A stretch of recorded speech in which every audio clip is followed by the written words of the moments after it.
Bonjour à tous. Bienvenue dans un voyage inspirant et émouvant sur notre chaîne aujourd'hui. Prêts à découvrir l'histoire d'une des figures emblématiques de la télévision française, une femme qui a conquis le public par son charme, son talent et sa passion pour le sport et les médias. Aujourd'hui, nous vous présentons Isabelle Iturburu, journaliste sportive, présentatrice et symbole de persévérance. De ses débuts en tant que Miss Pau Béarn à la présentation du journal de 13 heures sur TF1. Abonnez-vous dès maintenant pour ne rien manquer de cette histoire émouvante. Isabelle Iturburu est non seulement un visage familier du grand écran, mais aussi une femme aux grands rêves, aux défis ambitieux et au cœur dévoué à sa famille et à sa passion. C'est parti. Isabelle Iturburu est née le 24 février 1983 à Pau, une petite ville des Pyrénées-Atlantiques, riche de sa culture basque et bigourdane. Fille d'un épicier, d'un père d'origine basque et d'une mère bigourdanienne, Isabelle a grandi dans une famille chaleureuse mais simple, où les valeurs traditionnelles et les liens familiaux étaient des primordiaux. Dès son plus jeune âge, Isabelle a fait preuve de dynamisme et d'un amour pour les arts, notamment la danse basque, un art exigeant endurance et dextérité qu'elle a pratiqué de 7 à 22 ans. Les entraînements rigoureux lors des festivals locaux l'ont non seulement entraînée physiquement, mais ont également nourri en elle un esprit résilient et une fierté pour son pays natal. Cependant, la vie d'Isabelle n'a pas toujours été aussi brillante que les projecteurs. L'un de ses plus grands chagrins a eu lieu en 2007, lorsqu'elle a participé à l'émission Nouvelle Star sur M6, rêvant de devenir chanteuse. Étudiante en commerce international de 24 ans, Isabelle a battu des milliers de candidats pour atteindre le top 15, se produisant en direct au pavillon Baltard sur la chanson Butterfly de Superbus. Cependant, elle fut éliminée dès sa première prestation. Un choc qui la plongea dans un profond doute. Isabelle confia dans une interview à La Dépêche avoir pleuré tous les soirs après cet échec, sentant son rêve brisé. Le sentiment d'être jugée par le public et la peur de ne pas être assez talentueuse laissèrent une profonde blessure, la forçant à lutter pour retrouver confiance en elle. Une autre douleur dans la vie d'Isabelle fut la rupture de son premier mariage avec Gonzalo Quesada, un ancien rugbyman argentin. Ils se marièrent en 2010, après s'être rencontrés à la section paloise de Pau, dont Isabelle était une fervente supportrice. Cependant, leur mariage prit fin en 2015, après 5 ans de mariage. Isabelle a confié que ce divorce avait été l'une des périodes les plus difficiles de sa vie.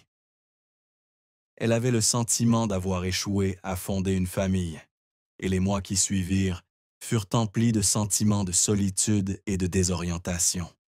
Elle a beaucoup pleuré lorsqu'elle a dû admettre que la relation qu'elle croyait éternelle avait pris fin, laissant en elle un vide difficile à combler.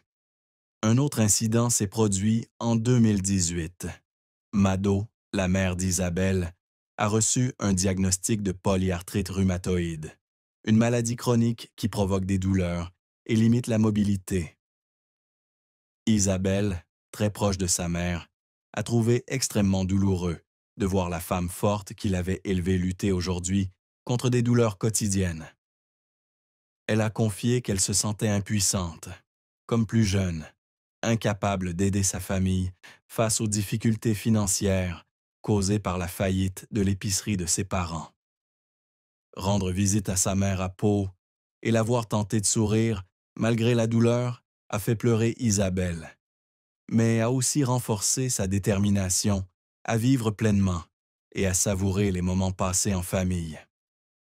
Le parcours d'Isabelle Iturburu témoigne de sa persévérance et de sa capacité à surmonter les obstacles pour réussir.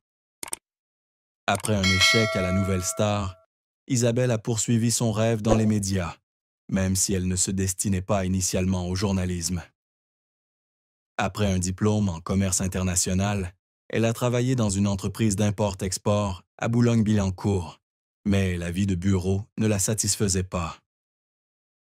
En 2008, un soir, elle a appris par hasard que la chaîne Infosport, plus de Canal, plus recherchait de nouveaux talents.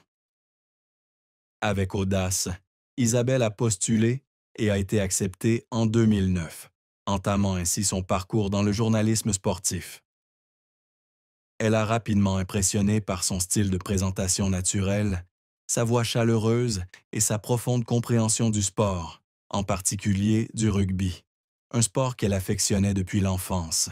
À Infosport Plus, Isabelle a animé des émissions telles que Sport Dimanche, l'édition du soir et la matinale Sports, où elle a démontré sa vivacité d'esprit et sa grâce devant la caméra. En 2011, elle s'était chargée d'animer Jour de Coupe du Monde, pendant la Coupe du Monde de rugby, une étape importante qui lui a permis de toucher un public national. Cependant, le parcours n'a pas été de tout repos. Isabelle a un jour confié avoir pleuré en préparant sa première émission en direct, craignant de ne pas être à la hauteur des attentes du public et de ses collègues. La pression de travailler dans un environnement hautement compétitif, où elle était souvent l'une des rares femmes, l'a souvent amenée à douter d'elle-même, mais elle a toujours trouvé le moyen de surmonter cette difficulté grâce à son travail acharné et à sa passion. En 2012, Isabelle a été chargée de remplacer Darren Tullett à la présentation de Samedi Sport sur Canal+, une étape importante dans sa carrière.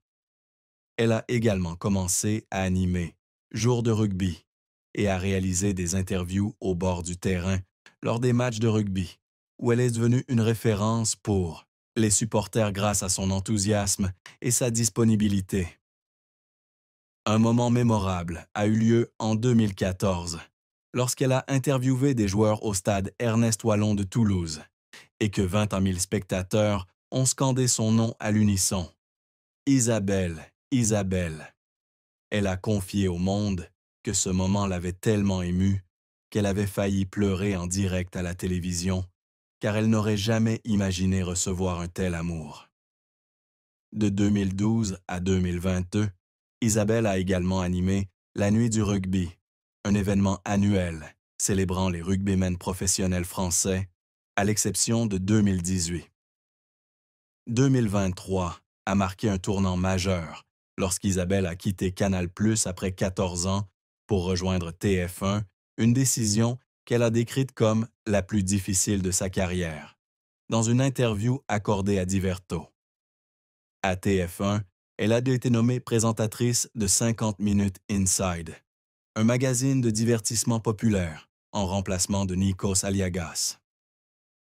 Elle a également animé des émissions liées au rugby, notamment la cérémonie d'ouverture de la Coupe du monde de rugby 2023 avec Anne-Claire Coudray et Tous avec les Bleus, avec Nikos Aliaga.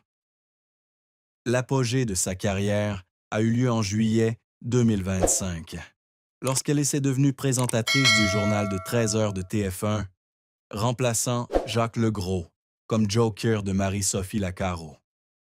Sa première émission, le 14 juillet 2025, a attiré 4,62 millions de téléspectateurs, soit 46,4% de part de marché, un record dont elle était fière. Cependant, la pression d'animer un journal télévisé national l'a fait pleurer à plusieurs reprises avant de passer à l'antenne, craignant de ne pas être à la hauteur des attentes du public. Les projets d'Isabelle n'ont pas tous été couronnés de succès. À ses débuts chez Canal+, elle a été critiquée pour son manque d'expérience. Certains téléspectateurs pensant qu'elle avait été choisie pour son apparence plutôt que pour ses compétences. Ces critiques l'ont blessée et elle a pleuré en lisant des commentaires négatifs sur les réseaux sociaux. Cependant, elle s'en est servie comme motivation pour améliorer ses compétences en suivant des cours d'animation et en étudiant le rugby afin d'approfondir ses connaissances. Cette persévérance lui a permis de devenir l'une des journalistes sportives les plus appréciées de France, capable de créer un lien avec son public grâce à un style de présentation à la fois professionnel et accessible. Isabelle Iturburu a été mariée à Gonzalo Quesada, un ancien rugbyman argentin de 2010 à 2015.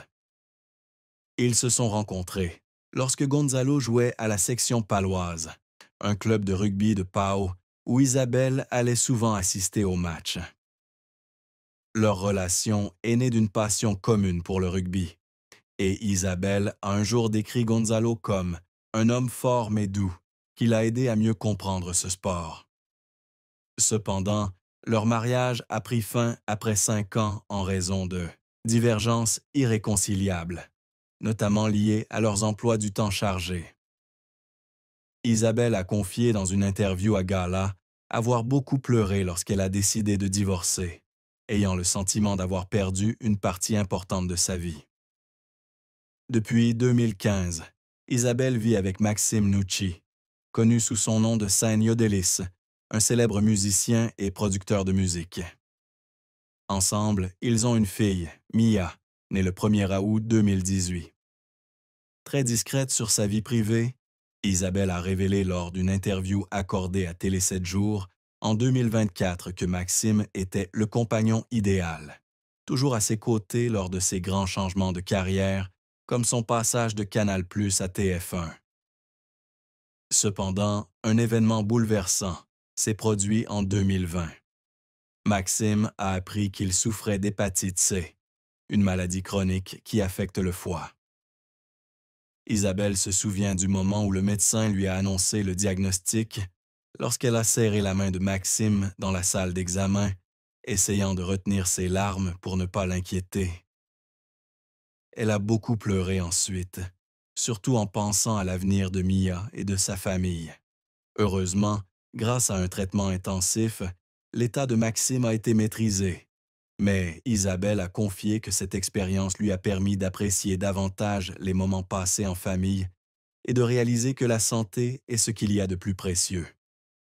La relation entre Isabelle Iturburu et Maxime Nucci, bien que non officiellement mariés, est une histoire de compréhension et de soutien mutuel, mais non dénuée de nuances. Isabelle a confié dans une interview accordée à Gala en 2023 que Maxime est celui qui lui apporte un équilibre.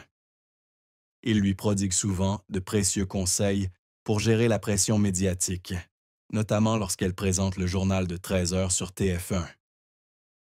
Maxime lui a un jour dit « Tu n'as pas besoin d'être parfaite, sois juste toi-même », une phrase qui a aidé Isabelle à surmonter ses moments de doute. Elle apprécie également la créativité de Maxime, notamment la chanson « Feu familiar » qu'il a écrite, qu'elle appelle « la musique de son cœur ». Cependant, leur relation n'a pas toujours été simple. Isabelle a admis que leurs emplois du temps chargés, entre ses fréquents déplacements pour animer des événements sportifs et le travail de Maxime en studio ou en tournée, ont créé une distance dans leur relation. Dans une interview accordée à Cosmopolitan.fr, elle a raconté une vive dispute entre elle et Maxime lorsqu'elle a dû annuler des vacances en famille pour animer la nuit du rugby. Maxime lui a confié « Parfois, j'ai l'impression de te partager avec le monde entier », un commentaire qui a fait pleurer Isabelle, réalisant qu'elle avait involontairement privilégié le travail à la famille. Cependant, ils ont appris à surmonter ces difficultés en passant du temps de qualité ensemble, comme des soirées cinéma à la maison ou en emmenant Mia au parc. Un autre aspect négatif de leur relation est la pression de l'attention publique. Couple très médiatisé, Isabelle et Maxime étaient de constamment scrutés par les médias, des rumeurs de rupture apparaissant dans les tabloïds. Isabelle a un jour confié avoir pleuré en lisant un faux article sur leur rupture avec Maxime, estimant injuste que leur vie privée soit déformée. Maxime, réservé, lui a également dit un jour « Nous n'avons pas à nous justifier, soyons simplement honnêtes l'un envers l'autre. » Ces mots ont aidé Isabelle à apprendre à ignorer les ragots et à se concentrer sur l'essentiel, l'amour et la famille, et la famille, et la